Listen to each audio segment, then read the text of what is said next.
hearing, reading,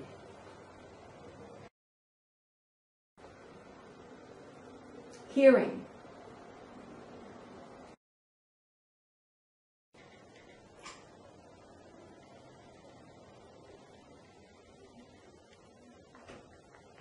reading, I came to dance, hearing, flow, 'cause that's my. You probably didn't need to explain what I was doing in the last 6 shots, as it was very clear when I was listening or hearing and when I was reading. You'd probably agree with me that these are 2 different things. Just as reading and hearing are 2 very different things in real life, they're 2 very different things at the legislative process. So our first 2 vocabulary words are reading and hearing as they apply to the state and federal legislature. Remember how the word house has a different meaning in the legislative area than it does in real life? Well, the everyday terms reading and hearing do too. In the legislative branch, a reading is a formal vote of the entire body. For example, each member of the Senate has to read the proposed bill, and then at the official reading in chambers, the senators as a whole vote as a whole body on whether the bill is going to pass or not.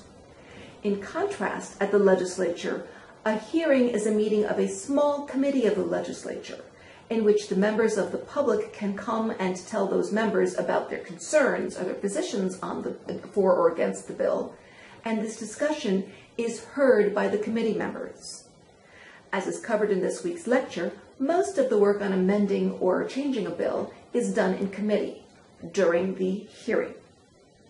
Hearings are the time when the members of the public, like you, get to participate in the process. So remember the difference between a reading, which is the whole body, and a hearing, which is done in that small committee and in which you can play a role. The next vocabulary word is veto.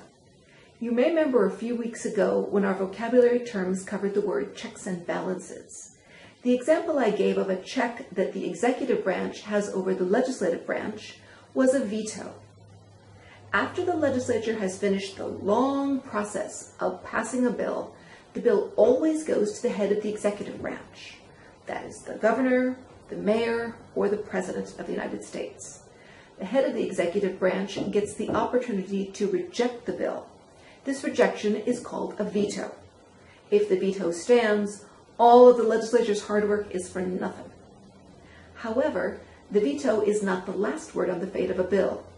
That brings us to our next vocabulary term, override. Override means the ability to reject or cancel something.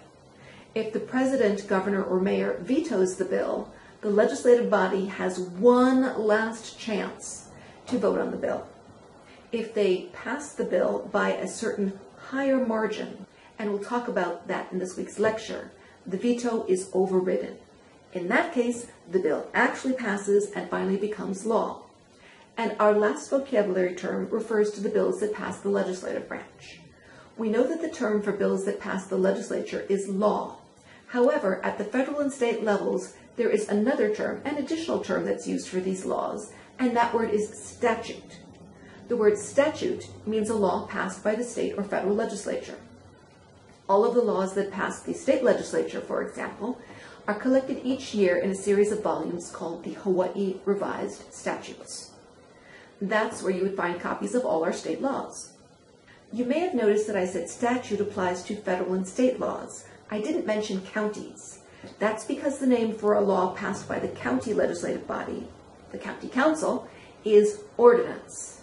So an ordinance is just the official name for a county law. And that's it for our vocabulary words this week.